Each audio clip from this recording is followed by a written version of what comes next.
Moin, ihr wunderbaren Menschen des Interwebs. Ich begrüße euch ganz herzlich zurück zu meinem Let's Play von The Great Ace-Attorney Chronicles. Wir sind beim letzten Kapitel angelangt, The Resolve of Ryunosuke Naruhodo.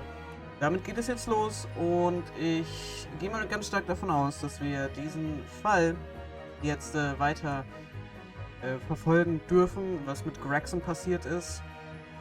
Und ich würde einfach mal sagen, wir gucken mal. Wir haben 13 Kapitel. Und wir fangen natürlich mit dem Anfang an. Beim Anfang an. Gut Deutsch.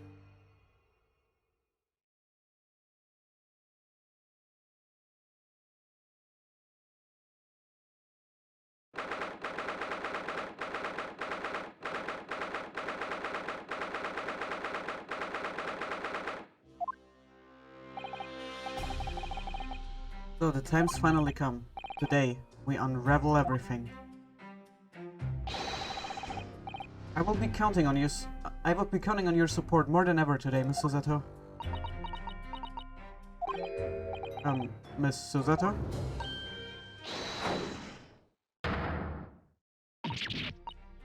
No, what's the matter, Mr. Naruhodo? Nothing. I was just saying that I will be relying on your support today, but I am so sorry. Of course, I know I can be rather incompetent at times, but I shan't let you down. Would you mind helping me to my feet then? Oh dear, I'm really very sorry.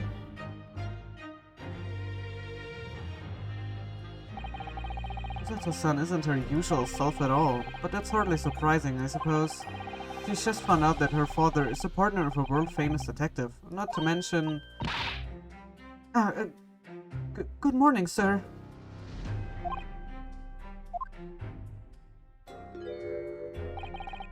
Lord Van Zieks. Thank you for your efforts yesterday. Did I hear that correctly? What? No, nothing, just... I hope we can clear things up today. I really can't make this man out. His face says, I hate you, but his words are almost jovial today. In fact, he hasn't been very Reaper-like at all since this all began yesterday. Lord Van Zieks isn't a Reaper, Mr. Naruhodo. Good point. The Reaper. I suppose in hindsight, I shouldn't have allowed that misconception to go unchallenged. It was my tacit acceptance of that pseudonym.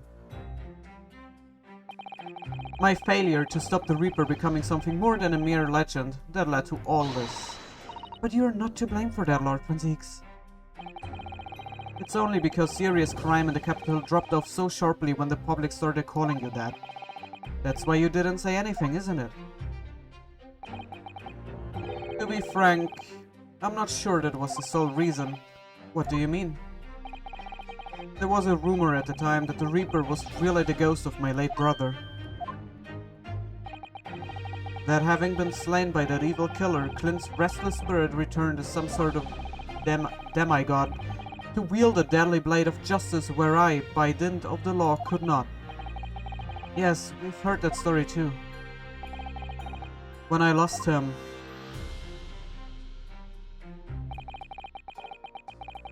I felt as though I lost my guiding light.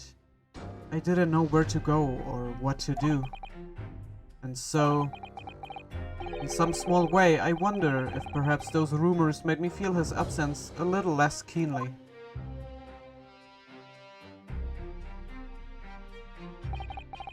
Even if I knew it was just an illusion, just some nonsense conjured up by an over-imaginative public. It was obviously extremely important to you, Lord Clint Van Zieks. Well, what's important now is uncovering the truth. That's all that matters. I know that you didn't take anyone's life. And I intend to prove that beyond a shadow of doubt in court today. I never thought I would say this, but I can see it in your eyes. That burning desire to cut through all the lies and deception. I can't deny it any longer. You are a lawyer of absolute integrity. Thank you. Now tell me, why do I detect the scent of expensive tea leaves in the air? Oh, Iris, when did you get here? Oh, I brought you one of my special blends. Charlie loves it. He says it helps him to clear his head. I thank you. Aww. That's surely the first and last time I will ever see a sight like this. You seem different today, Iris. Sort of subdued, I suppose. I am not. What happened yesterday is obviously still playing on her mind a lot. She's clearly very troubled about having stolen that autopsy report from Dr. Seitz's laboratory. Alright then, good luck to you both. I have to make a move now. Oh, you're not staying? I thought you wanted to watch today's proceedings. Well, I would like to cheer you on, obviously. But I've got lots to get ready. Get ready? For what? Oh, yes. Would you take this? Isn't it one of the little felt dolls that's usually dangling from your knapsack? Yes, it's a lucky charm, a little Hurley that I made once. A Hurley? It looks more like a Hurley to me. If for some reason you completely run out of options in the trail today, then just pull this little Hurley's ears as hard as you possibly can. Pull his ears? That's right, it's a way to bring good luck. I think you might need it. Okay.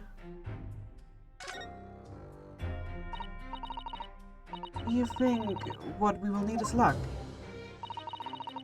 I just sneaked a peek inside the courtroom, and it seemed very different to normal. Yes, it would seem that a certain someone has decided to pull out all the stops. What does that mean? What about Mr. Shams, Iris? I don't know. He was out all night and he hadn't come home by the time I left this morning. Oh, I see. Was Professor Mikotoba out all night too, do you think, Mr. Zato? Yes, it would seem so. I telegrammed the hotel this morning, and apparently they didn't come back to their rooms last night at all. They? Father and Judge Shigoku, I mean. Judge Shigoku too? That's right, nobody appears to have seen either of them since yesterday. Counsel for the defense and the defendant, court is about to be in session. Please make your way inside the courtroom at once. Good luck then, Runo. Good luck, Susie. Yes, thanks, Iris. And you, Mr. Reaper, I hope it goes well. Once again, I thank you for the delicious tea. It was very soothing. Oh, I'm so glad. We must go inside now, Lord Franzieks.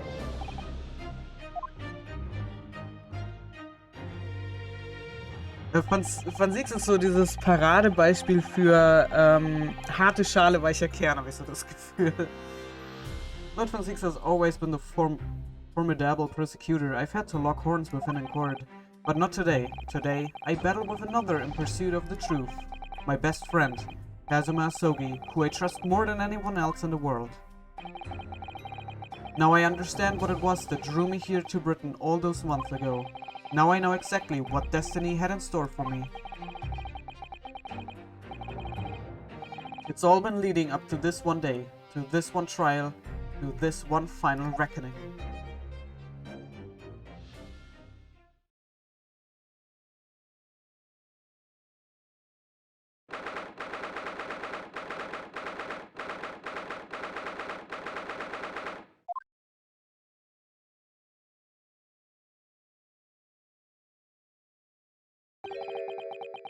It feels even more oppressive here than it did yesterday. Your cold stare is piercing me like knives from all sides today. Mr. Naruhodo, look! Lord Stronghorn? Kazuma must have known beforehand. The ramifications of this trial now extend far beyond the murder of one Scotland Yard inspector. In fact, events have come to light that threaten to rock the very foundations of our country's legal system. The escape of a condemned criminal on the night of his execution, the subsequent unlawful shooting of the man, and the revelation that prison staff must have been complicit and in the jailbreak.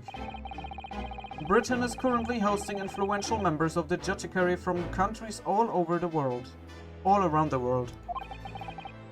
It is imperative that that we uncover the truth in these proceedings to avoid international embarrassment. By royal decree, this will continue to be a closed trial, and one over which I, male Strongheart, exercise total and unequivocal authority.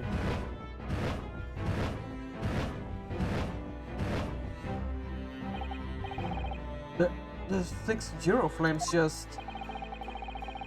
As was the case in yesterday's proceedings, those here present in the public gallery are distinguished members of our judiciary, assembled to bear witness to a fair judicial process. In other words, a collection of your acolytes, Lord Strongheart.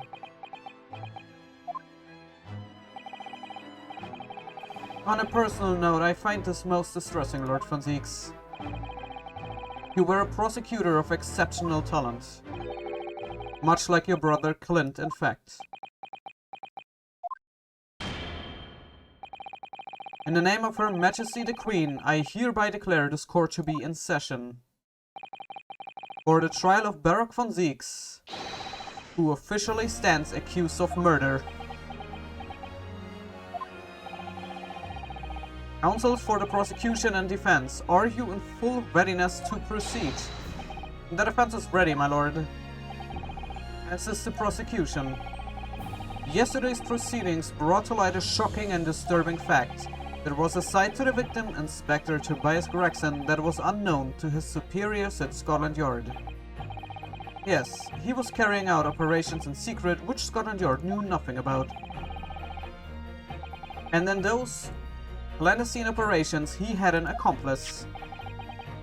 Mr. Daly Vigil, who would be given the inspector's identification and present himself around the capital in order to establish credible alibis for Gregson.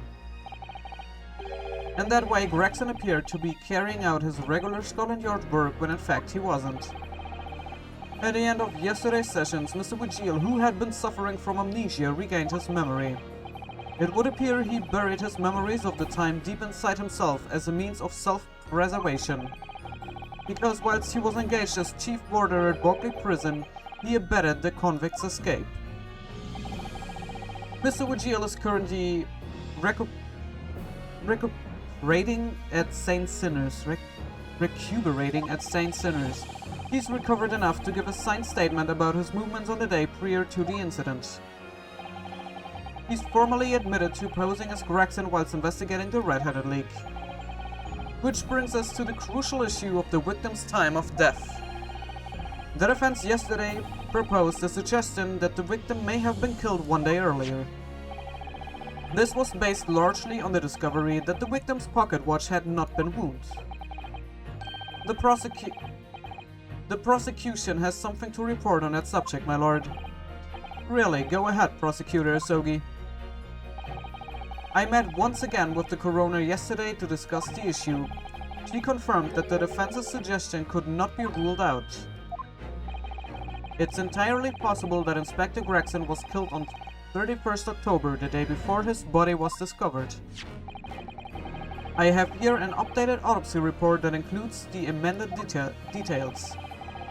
But the official opinion of the investigation team was made clear yesterday, that the time of death was 5 p.m. on 1st November. There are indications of an attempt to disguise the real time of death, however. It seems that the natural decaying process of the victim's body may have been slowed by keeping it chilled. That's out of the question. There are no refrigeration devices in the part of London large enough to accommodate a human corpse. My lord, this is more than just conjecture. There is evidence to support the idea. We must investigate it thoroughly. Very well.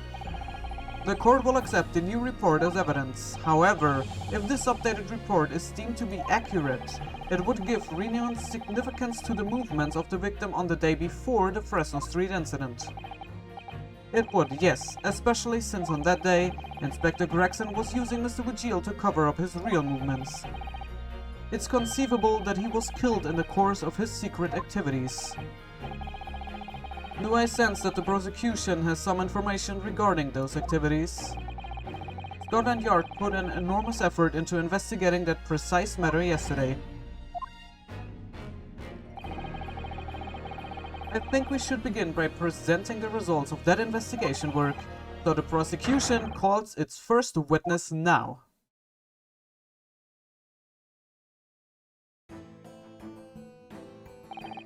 State your name and occupation for the court. Inspector Gina Lestrade, reporting. Representative of Scotland Yard. A self-conferred rank, but never mind. Gina? Again? What's your problem, Otto? What's with that Gina again?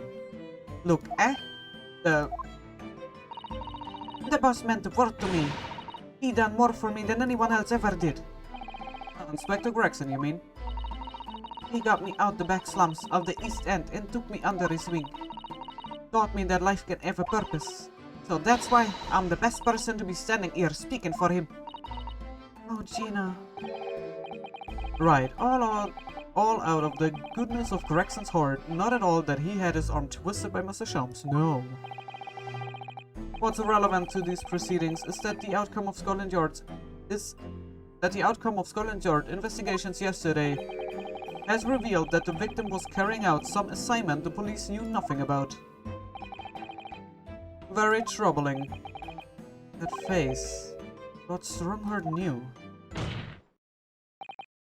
So, Inspector Lestrade, let's hear exactly what it says in that report. Coming right up, sir. Ja, ich muss auch sagen, dass als wir schon herausgefunden haben, dass Strongheart ja den Autopsie-Report mehr oder weniger, ja, ich meine, er hat ihn jetzt nicht verändert, aber er hat ja darauf bestanden, dass sie bewusst die Zeit auslässt, wann Gregson verstorben ist oder dass da gar keine Zeit steht. Also dass wirklich, dass man damit, dass man sagt, okay, er ist am 1. November um 17 Uhr gestorben und das ist die einzige Möglichkeit und es gibt keine andere Möglichkeit. Also er wollte vertuschen, dass sehr wohl die Möglichkeit besteht, dass Gregson einen Tag vorher bereits gestorben ist. Und ich habe so ein bisschen das Gefühl, dass Strongheart auch sehr, sehr, sehr viel tiefer in dieser ganzen Sache mit drin steckt. Das kann ich jetzt natürlich noch nicht beweisen und kann ich mir auch nicht zu 100% sicher sein. Aber so wie er sich verhält und dass er jetzt hier auch der Richter ist alles ein bisschen komisch. Also ich glaube, er steckt da schon sehr viel tiefer mit drin als angenommen. Und wir hören uns Ginas Aussage an, The Victim's Movements, allerdings erst im nächsten Part. Ich bedanke mich ganz herzlich fürs Zusehen. Hoffe, ihr hattet Spaß. Und wenn ihr mögt, sehen wir uns sehr, sehr gerne im nächsten Part wieder. Bis dahin. Ciao.